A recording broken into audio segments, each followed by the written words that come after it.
Nah sekarang saya penasaran nih, kalau Rory itu termasuk kalau terawih pilih yang cepat aja dengan rokaat yang dikit, paling dikit aja, atau justru kamu pengen yang khusyuk, yang lama, atau gimana tuh? Yang cepat dan paling dikit aja. Karena ini juga zaman pandemi, ingat loh. Saran dari pemerintah adalah kalau misalnya terawih dan kita melaksanakannya di masjid, selain protokol kesehatan juga disarankan untuk melakukan, imam khususnya disarankan melakukan yang cepat saja dengan doa-doaan yang pendek. Oke, Ya kan? oke. Tapi amannya memang kita lakukan tarawih di rumah untuk saat Iya, ini. jadi bisa lebih khusyuk juga sebenarnya ya. Dan kalau kita bilang nih, sebenarnya ada tarawih yang kilat ya, dan ini dilakukannya 23 rakaat, cuman waktunya hanya 10 menitan aja. Bayang nggak? ya. Kilat banget tuh, Cepet ya kan? banget, Tapi dan sebaliknya, ada yang tarawihnya juga super lama. Mulainya itu setelah Isya, kemudian beresnya itu justru pada saat masuk di waktu sahur. Waduh, berapa Lama jam banget. tuh? 8 Ya, jam. 8 jam lah ya. 8 jam ya. 8 jam nih, karena memang yang dilakukan sekalian khataman Al-Quran. Coba kita lihat ya antara tarawih yang panjang atau yang pendek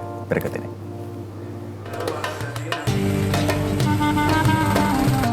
Inliners, apa ya rasanya menjalankan sholat tarawih 23 rakaat hanya dalam waktu tidak sampai 10 menit? Wah, kita intip nih ya.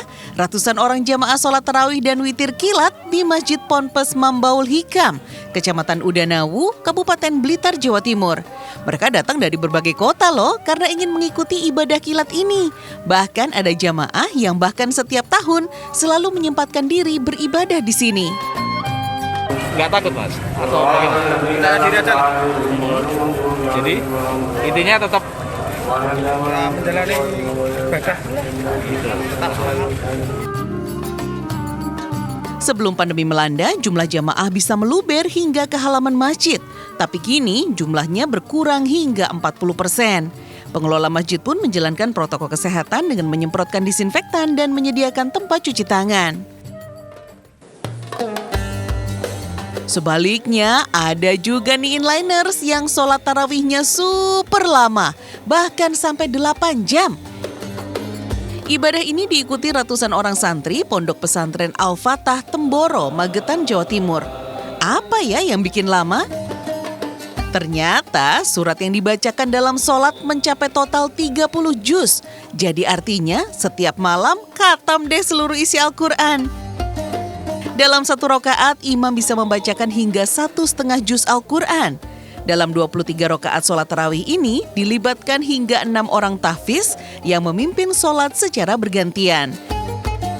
Ibadah ini dimulai usai sholat Isya dan baru selesai menjelang sahur. Dari sore sampai pagi. Paginya jam 3:30. Lumayan lah. Kalau capek ya bisa duduk, kalau diri lagi. Kadang 1,5 juz, kadang 1 juz, paling sedikit 1 juz. Sholat tarawih super lama ini sudah dijalankan selama 8 tahun dengan majelis sholat yang terus bertambah inliners. Salut dengan mereka yang sangat berdedikasi dan juga khusyuk untuk melaksanakan sholat tarawih ya kan berjamaah. Tapi kita juga harus ingat pandemi belum berakhir. Jadi tadi gambar itu agak kayak wow, rings the bell, agak-agak ngeri gitu. Soalnya pemerintah juga sudah memberikan panduan. Kalau misalnya kita sholat berjamaah ada batas maksimum berapa orangnya, 50%. Menjaga jarak Jaga juga. jarak, pakai masker. Sirkulasi begitu ya. udara juga harus dijaga cukup baik gitu kan ya. Dan kita tahu merupakan Jawa Timur beberapa bulan yang lalu sempat menjadi daerah yang paling tinggi terkait dengan jumlah positivity rate-nya dan juga jumlah kasusnya. Jadi kita nggak ingin apa yang sudah dilakukan kita bareng-bareng nih percuma karena misalnya ibadah yang tidak sensitif, tidak menggunakan aturan protokol kesehatan yang sudah kita sepakati bersama-sama. Oke, tetap waspada dan disiplin ya inliners.